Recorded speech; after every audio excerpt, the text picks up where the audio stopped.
तो वहीं हमारे साथ हमारे असिस्टेंट एडिटर हेमंत केवलिया जी हमारे साथ न्यूज रूम से जुड़ चुके हैं। मनीष मिश्रा लखनऊ से हमारे साथ लाइव जुड़ चुके हैं और पीयूष तिवारी हमारे साथ दिल्ली से लाइव जुड़े हैं। हेमंत जी, सबसे पहले अगर पूरा जो भारतीय जनता पार्टी की ओर से आज संकल्प पत्र जारी किया गया है, अगर इसका एक विश्लेषण निकाला जाए, हर एक वर्ग को साधने के लिए जिस तरह से ज्ञान का अगर जिक्र करते हैं, पूरा समीकरण बैठाया गया है, स्पेस से लेकर गरीब अन्नदाता तक फोकस करने की बात इस संकल्प पत्र में की गई है। बिल्कुल दीपिका, क्योंकि जिस तरीके से हम लगातार देख रहे हैं कि हर मंच के माध्यम से देश के प्रधानमंत्री नरेंद्र मोदी बार बार एक गारंटी का जिक्र करते हैं कि मोदी की गारंटी यानी कि पूरा होने की गारंटी। वही कुछ स्थितियां जो हैं वो इस घोषणा पत्र के जरिए निकलकर सामने आई हैं। 14 भागों में जो है वो इस घोषणा पत्र को बांटा गया है, जिसमें खासकर जैसा कि आपने भी जिक्र किया, ज्ञान यानी कि गरीब, युवा, अन्नदाता और नारी यानी कि महिलाओं के सम्मान को लेकर और महिलाओं को सशक्त करने के लिए एक तरफ लगातार जो प्रयास वर्तमान की सरकार कर रही है उसको और गति देने का प्रयास जो है इस घोषणा पत्र के जरिए किया गया। अमूमन ये देखा जाता था 2014 और 2019 की अगर हम बात करते हैं दीपिका, तो उस वक्त कुछ ऐसे मुद्दे थे जो बरसों से चले आ रहे थे, जो मुद्दे दरअसल राजनीति के लिए थे, या फिर ये कहा जा सकता है कि ऐसे मुद्दे जो राजनीति के लिए बने रहना बड़ा जरूरी था तमाम राजनीतिक दलों के लिए। लेकिन 2014 और 2019 के बाद स्थितियां ऐसी बनी कि बरसों से पेंडिंग पड़े हुए मुद्दों को पूरा करने का जो एजेंडा अपने घोषणा पत्र के जरिए तैयार किया था बीजेपी पार्टी की ओर से, उसको कमोवेश पूरा किया गया है। ऐसे कई वायदे हैं जिनको पूरा लगभग कर लिया गया, चाहे हम राम मंदिर के का मुद्दा का जिक्र कर लें, क्योंकि कई मर्तबा ये जिक्र बीजेपी घोषणा पत्र में हुआ था। और उसके बाद अगर हम 370 का जिक्र करें, जो इमोशनली कहीं ना कहीं जुड़ा हुआ था 370 का मुद्दा, उसको भी पूरा किया गया। और यही वजह है कि हर मंच के माध्यम से यह जिक्र किया जाता है कि जो वायदे हम करते हैं उसको पूरा हम करते हैं। और यही वजह है कि इतने उत्साह के साथ देश के प्रधानमंत्री नरेंद्र मोदी बार बार यही कहते हैं कि हमारी जो गारंटी है उसको पूरा करने की गारंटी होती है मोदी की गारंटी। लेकिन ये जो घोषणा पत्र है उसमें बहुत महत्वपूर्ण हो जाता है कि उन 4 वर्गों का, अगर आपने सुना हो 2 महीने पहले जो जिक्र खुद देश के प्रधानमंत्री नरेंद्र मोदी ने किया था, वही स्थितियां इस घोषणा पत्र में निकलकर सामने आई हैं। यानी कि जो गरीब है उसके कल्याण के लिए तमाम जन कल्याणकारी योजनाएं जो पहले से चल रही थी उसमें और आगे उसको बढ़ाया गया है। 3 करोड़ से भी ज्यादा अब गरीबों के लिए पक्के मकान बनाने का जिक्र किया गया है। किसानों की आय को दोगुना करने का वादा कई मर्तबा किया गया, अब इसमें भी और गति देने का प्रयास किया गया है। युवाओं की अगर बात करें तो उनको जो योजना, मुद्रा की जो योजना है उसके तहत लोन जो दिया जाएगा उससे और ज्यादा फायदा मिलेगा। यानी कि सशक्त युवाओं को बनाने की जो कोशिशें हैं वो होती हुई नजर आ रही हैं। एक तरफ रोजगार के मुद्दे पर लगातार विरोधी दल के नेता पूछते हैं कि आपने जो वायदे किए थे कि हर साल इतने रोजगार दिए जाएंगे, लेकिन वो रोजगार नजर नहीं आते धरातल पर। लेकिन यहाँ एक अलग तरीके का फैक्टर इस घोषणा पत्र के जरिए जो अमूमन देखने को मिलता है कि युवाओं को हमें रोजगार देने के लिए सशक्त करना है, तो उसी दिशा में यहाँ इस घोषणा पत्र में ये चीजें थी। महिलाओं के सशक्तिकरण की अगर हम बात करते हैं तो पहले से ही, क्योंकि हमने देखा लोकतंत्र के सबसे बड़े मंदिर संसद के अंदर आरक्षण महिलाओं को लेकर जो दे दिया गया है वो कहीं ना कहीं एक मास्टर स्ट्रोक है। और उसी का जिक्र चाहे देश के प्रधानमंत्री नरेंद्र मोदी संबोधित कर रहे थे वो कह रहे थे, जेपी नड्डा जब बोल रहे थे तब वो भी यही जिक्र कर रहे थे, राजनाथ सिंह ने भी जब बातें कही तो महिलाओं को लेकर यह जिक्र उन्होंने किया। सबसे महत्वपूर्ण बात यह भी हो जाती है कि जो कल्याणकारी योजनाएं चल रही हैं या फिर जो ऑल ओवर डेवलपमेंट इस वक्त देश में चल रहा है उसको और गति देने के लिए लगातार प्रयास हो रहे हैं। चाहे उसमें हम ग्रीन एनर्जी पर फोकस करने का जिक्र कर लें, ई व्हीकल का जिक्र किया देश के प्रधानमंत्री ने, स्पेस तक का जिक्र कर दिया, क्योंकि हमने देखा चंद्रयान में किस तरीके की एक बड़ी जो भूमिका अदा की है देश के प्रधानमंत्री नरेंद्र मोदी ने, या फिर ये कहें कि वर्तमान की सरकार ने उस पर कई मर्तबा पीठ थपथपाते हैं। यही वजह है कि जमीन से लेकर आसमान तक पूरी पकड़ मजबूत करने की दिशा में भारत आगे बढ़ चला है। और यही वजह है कि इन घोषणा पत्रों में इस तरीके इन पर जरूर फोकस उन्होंने किया है। बिल्कुल पीयूष, देखिए जब बात बीजेपी के संकल्प पत्र की अगर की जाए, 2014 में सबका साथ सबका विकास, 2019 की बात की जाए तो उसमें सबका साथ सबका विकास और सबका विश्वास को भी जोड़ा गया था। इस बार इसे मोदी की गारंटी कहा जा रहा है। यानी जिस तरह से बीजेपी की ओर से ये पेश किया गया है कि मोदी की गारंटी यानी गारंटी पूरा होने की गारंटी, अब कहीं ना कहीं जनता के बीच में मैसेज पहुंचाने का प्रयास भी किया जाएगा, क्योंकि पिछले 10 सालों में जो 2 घोषणा पत्र आए हैं वो लगभग पूरे किए गए हैं। और ऐसे में अब आगे 5 साल का जो विजन रोड मैप रखा गया है, जब जनता के बीच में आप पार्टी के लोग जाएंगे तो उनके ऊपर एक विश्वास जो रखा जा रहा है, ये संकल्प पत्र के जरिए ये तमाम चीजों को लेकर समीकरण बैठाया जाएगा।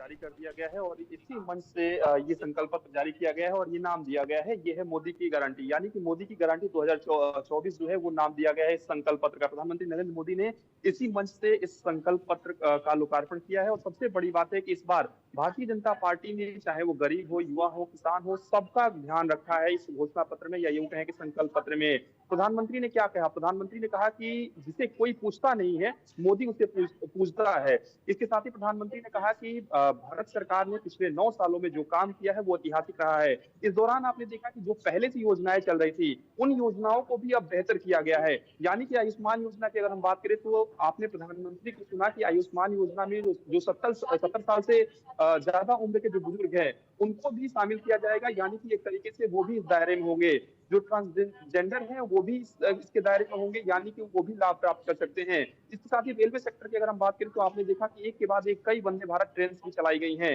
इसके साथ ही वंदे भारत को अपग्रेड एक तरीके से किया जाएगा, यानी कि वंदे भारत मेट्रो चलाया जाएगा। इसके साथ ही वंदे भारत स्लीपर ट्रेनें भी चलाई जाएंगी। और ज्ञान का जिक्र हमेशा से हुआ है, तो ज्ञान को लेकर क्या कहा गया भारतीय जनता पार्टी की ओर से? ज्ञान को लेकर कहा गया कि हम ज्ञान पर ध्यान देंगे, ज्ञान को सम्मान देंगे। बीजेपी ने इस बार ये कोशिश किया है कि जो भी वादे जनता के साथ किए जाएं या जनता से किए जाएं, उसको पूरा किया जाए। और आपने देखा कि जब संकल्प पत्र जारी हुआ तो पहला जो संकल्प पत्र है वो किसे प्रधानमंत्री ने दिया? एक रेडी पटरी वाले को प्रधानमंत्री ने पहला संकल्प पत्र सौंपा और कहीं ना कहीं ये दिखाने की कोशिश की कि हम आम लोगों के साथ, हम गरीब तबके के साथ हैं और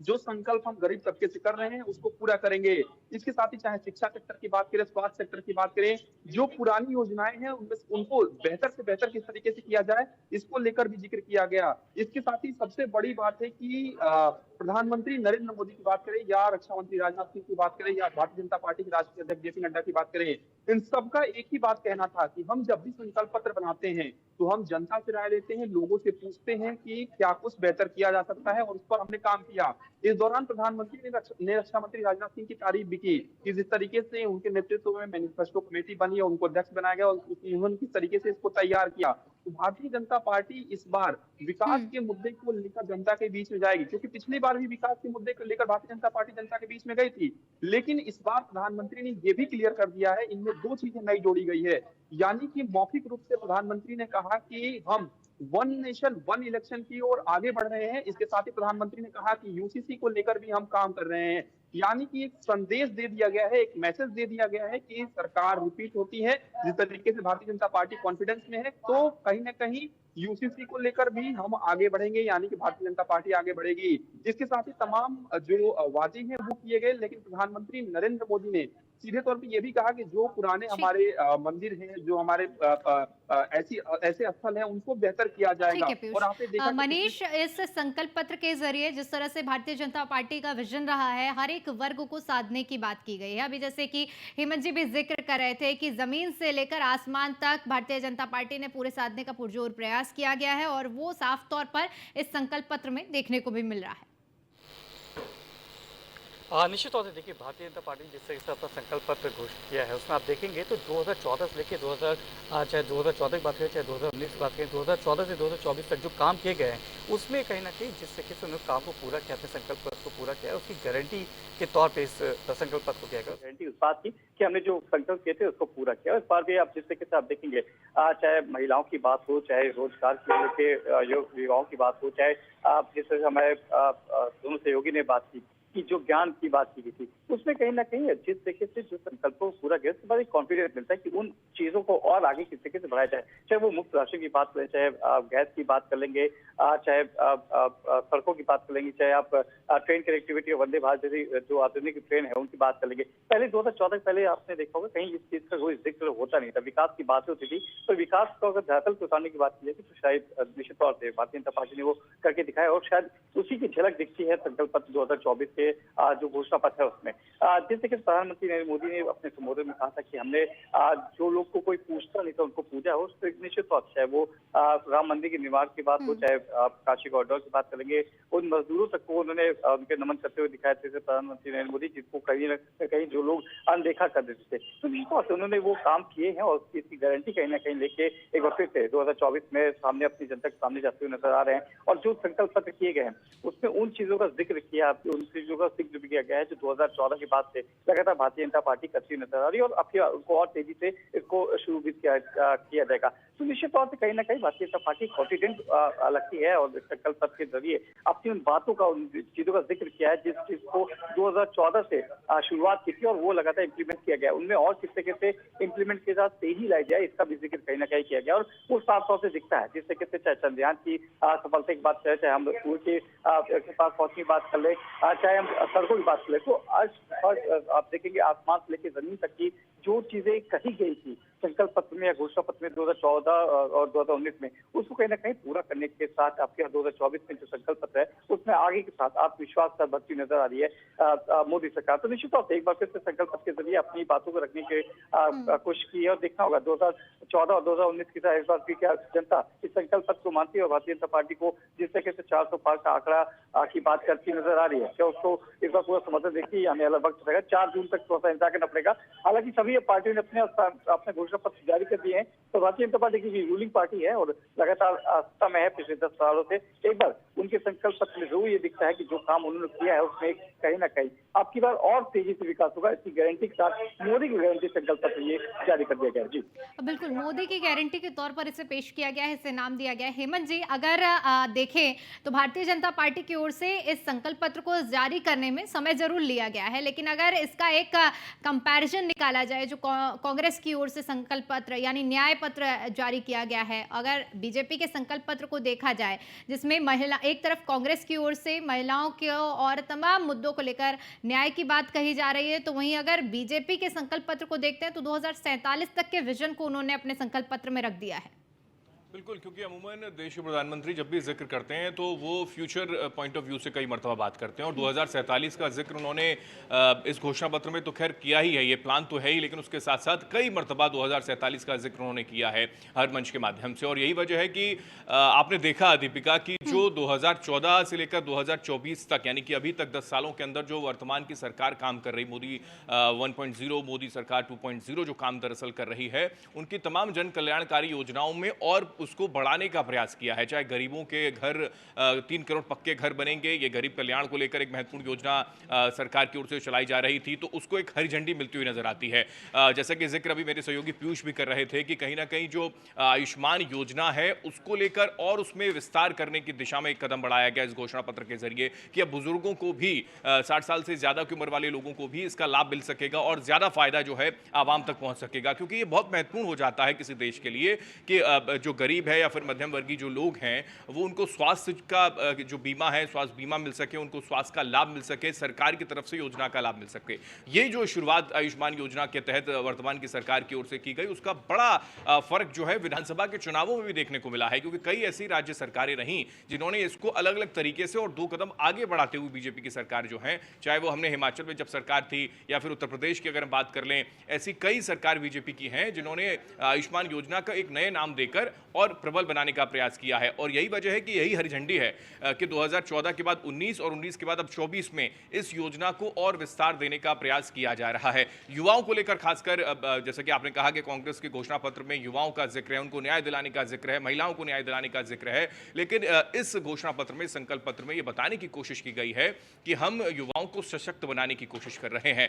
एक तरफ G20 जैसा एक सफल सम्मेलन जो दरअसल किया गया था, उसमें आपने देखा था कि अपार निवेश का जिक्र हुआ था और तमाम बड़े राष्ट्राध्यक्ष यहां पर पहुंचे थे दिल्ली में, देश की राजधानी में, और उस वक्त इस तरीके की स्थितियां बनी कि तमाम जो निवेश है बाहर से आएगा और एक ऐसा माहौल हिंदुस्तान के अंदर बनाने की कोशिश की जा रही है पिछले 10 सालों में कि निवेश बढ़ेगा तो फिर नौकरियों के और साधन बढ़ेंगे। और यही वजह है कि इस घोषणा पत्र में भी है कि निवेश से नौकरी तक का रास्ता सफल होगा और उस प्रयास में इस घोषणा पत्र में भी एक बिंदु रखा गया है। तो ये सीधा फैक्टर है युवाओं को और उनको और सशक्त बनाने की दिशा में एक कदम, क्योंकि युवाओं को लेकर बेरोजगारी का मुद्दा कई मरतबा तमाम विरोधी पार्टियों के नेता उठाते हैं और इसमें घोषणा पत्र में, चाहे वो कांग्रेस पार्टी का घोषणा पत्र हो, आरजेडी की ओर से एक अलग तरीके का घोषणा पत्र जो है वो जारी किया गया, उसमें भी रोजगार का बड़ा फोकस है। तो मुझे लगता है कि इसको काउंटर करने की दिशा में मुद्रा लोन सीमा जो है वो 20 लाख कर दी गई है। ये बड़ा महत्वपूर्ण था कि अगर आप जवाब नहीं देंगे तो फिर विश्वास कैसे बनेगा युवाओं का आपके प्रति। वो अलग बात है कि युवाओं का एक अलग क्रेज देश के प्रधानमंत्री के लिए है और युवा वर्ग के साथ वो बार बार अटैच होते रहते हैं और जो फर्स्ट टाइम वोटर्स हैं उनको लेकर वो कई मरतबा अपील भी करते हैं। यही वजह है कि ये वोट में तब्दील होता है। कई मरतबा हमने देखा है जब वो अपील करते हैं तो वो वोट में भी तब्दील होता हुआ नजर आ जाता है कि युवा जो है वो बीजेपी के पक्ष में वोट करता है। लेकिन युवाओं को केवल आप बार बार मंच के माध्यम से कह दें और कुछ करे नहीं तो फिर इसको भुनाने का प्रयास विरोधी दल के नेता करते हैं। और यही वजह है कि युवाओं को लेकर रोजगार आपने कितना दिया इस पर जवाब मांगा जाता है तो वो गोल गोल करके ये जरूर बताते हैं कि हमने युवाओं को सशक्त करने की दिशा में कई योजनाएं बनाई हैं, हमने उनको नौकरी करने नहीं बल्कि नौकरी देने के लिए सशक्त बनाने का प्रयास किया है। और यही एक वजह है कि युवाओं को लेकर बीजेपी कुछ इस तरीके से जवाब देती है, क्योंकि आपने देखा होगा कई ऐसे जुमलों का जिक्र विरोधी दल के नेता करते हैं कि रोजगार की बात 2014 में की गई, कई लाखों रोजगार जो हैं हर महीने हर साल मिलेंगे, लेकिन वो कहाँ हैं, वो किस कोने में छुपे हुए हैं, इस तरीके का जिक्र कई मरतबा होता है। तो ये बहुत महत्वपूर्ण बिंदु थे जिसमें बेरोजगार हो गया, महंगाई का मुद्दा हो गया, और उसके साथ साथ गरीबों और महिलाओं के लिए क्या किया, किसानों को लेकर खासकर बहुत महत्वपूर्ण हो जाता है कि किसानों को किस तरीके से सशक्त करने का प्रयास किया जा रहा है, किसानों की आय को दोगुना करने के लिए किस तरीके से कोशिश की जा रही है। लेकिन हाँ, एमएसपी का जो मुद्दा, स्वामीनाथन आयोग की रिपोर्ट की अगर हम बात करें, जो कई मरतबा कई राजनीतिक दलों के घोषणा पत्र में वो रहता है या फिर उसके इर्द गिर्द होते हुआ निकल जाता है घोषणा पत्र, लेकिन उस आयोग की रिपोर्ट की सिफारिशों को आगे बढ़ाने की दिशा में कभी कोई कदम मैनिफेस्टो में नहीं नजर आता है। कई राजनीतिक दलों ने इसका जिक्र कई मरतबा किया जरूर, खुद बीजेपी ने किया जरूर, लेकिन धरातल पर जब सत्ता में आने के बाद उसको इंप्लीमेंट नहीं किया। यही वजह है कि किसानों की नाराजगी कई मरतबा निकलकर सामने आई। लेकिन कुछ ना कुछ ऐसी भूमिका बनाने का प्रयास किया जाता है, किसानों की के प्रति एक ऐसी योजनाओं को लाने का प्रयास किया गया, 14 में किया गया, 19 में भी किया गया, जिससे किसान जो हैं वो बैलेंस रहें, खुश रहें और उनकी आय को दोगुना करने की दिशा में सरकार काम करती रहे। तो ये बहुत महत्वपूर्ण हो जाता है। जैसा आपने कहा कि कांग्रेस के घोषणा पत्र में जो बिंदु थे, हालांकि वहां पर वो न्याय की बात करते हैं कि युवाओं को न्याय मिलना चाहिए, महिलाओं के न्याय के लिए वो घोषणा पत्र है, गरीबों के न्याय के लिए घोषणा पत्र है, उनमें न्याय का जिक्र था। समाजवादी पार्टी ने जो घोषणा पत्र जारी किया उसमें अधिकारों का जिक्र था। लेकिन यहाँ 2047 के विजन का जिक्र है जो कई मरतबा देश के प्रधानमंत्री कह चुके हैं, और वो दिखता इस वजह से भी है क्योंकि 10 सालों में जो इंफ्रास्ट्रक्चर हिंदुस्तान का बदला है उस दिशा में वो और आगे कदम बढ़ाते हुए कहते हैं कि चाहे वो बुलेट ट्रेन का जो सपना है जो हमने दिखाया था वो काफी हद तक पूरा हुआ और इसको विस्तार करने की दिशा में लगातार हम प्रयास कर रहे हैं। इसके साथ साथ धार्मिक स्थलों को किस तरीके से और बेहतर बनाया जा सके, पर्यटन क्षेत्रों में उनको तब्दील किया जा सके, वहां से आय का स्रोत बढ़ाया जा सके, तो इन मुद्दों पर फोकस करने की दिशा में भी लगातार कदम सरकार की ओर से उठाए जा रहे हैं। और धार्मिक स्थलों का जब जिक्र होता है तो फिर काशी का जिक्र होता है, फिर मथुरा का जिक्र होता है, और यही वजह है कि लेकिन ये स्थिति मानी जा रही थी क्या इस बार पीओके को लेकर भी कोई जिक्र होगा, कहीं इस पर भी कोई बिंदु निकलकर सामने आएगा। लेकिन यहाँ पर मंच के माध्यम से खुलकर इसको लेकर जिक्र नहीं किया गया। लेकिन हमने देखा है कई मंचों के माध्यम से राजनाथ सिंह ये कह चुके हैं कि पीओके हमारा है, हमारा था, हमारा रहेगा। लेकिन उस दिशा में कैसे आगे बढ़ा जाएगा ये बड़ा महत्वपूर्ण हो जाता है। मुझे लगता है कि इसको लेकर विरोधी दलों के नेता जरूर सवाल पूछेंगे कि आप जो बताते हैं, जिसका जिक्र आप पिछले कई वर्षों से करते आ रहे हैं, लेकिन उसको मैनिफेस्टो में क्यों नहीं आप डालने का प्रयास करते हैं। लेकिन ये महत्वपूर्ण नहीं है कि मैनिफेस्टो में वो है या फिर नहीं, लेकिन उस दिशा में सरकार प्रयास कर रही है, ये भी बहुत जरूरी हो जाता है। क्योंकि एक तरफ विदेश में हमारी जो कूटनीति है, विदेश के प्रति जो हमारी नीति है, उसमें इतना बदलाव किया गया कि निवेश की मात्रा जो है लगातार बढ़ती चली जाती है। यही वजह है कि निवेश से नौकरी तक का संकल्प इस पत्र में उल्लेख किया गया है कि निवेश आएगा तभी नौकरियों के अवसर जो है वो बढ़ेंगे। अलग अलग प्रदेशों के अंदर, चाहे वो उत्तराखंड, उत्तर प्रदेश के अंदर कई ऐसे समिट हो चुके हैं जिसमें निवेश की अपार संभावनाएं बढ़ चली हैं, जो रोजगार के किस तरह से गति दी जाए और किस तरह से योजनाओं का लाभ मिल जाए हर एक व्यक्ति को, ये सुनिश्चित किया गया है। बिल्कुल पीयूष, आपका रुख करना चाहेंगे और आपसे समझना चाहेंगे, क्योंकि जब संकल्प पत्र की आज जब चर्चा हो रही है, ऐसे में कई ऐसी योजनाएं हैं जिनके विस्तार की बात इस संकल्प पत्र में कही गई है। चाहे आयुष्मान भारत योजना में ट्रांसजेंडर को जोड़ने की बात हो, या 70 साल से ज़्यादा उम्र वाले लोगों को जोड़ने की बात हो, पक्के मकान देने की बात हो, मुद्रा योजना को एक्सटेंशन देने का जो अमाउंट है उसको एक्सटेंशन देने के लिए कहा गया है। यानी कुल मिलाकर विस्तार, एक गति देने का काम उन योजनाओं के लिए भी इस संकल्प पत्र में दिया गया है।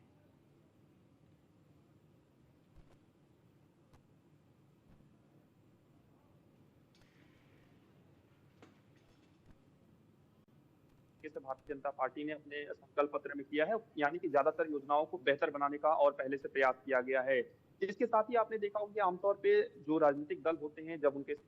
आते हैं तो ज्यादातर लॉलीपॉप दिए जाते हैं, युवाओं को लॉलीपॉप दिए जाते हैं कि स्कूटी दे दिया जाएगा, तो लैपटॉप दे दी जाएगा, तमाम तरीके की बातें कही जाती है। लेकिन इस संकल्प पत्र को आप देखेंगे तो किस तरीके से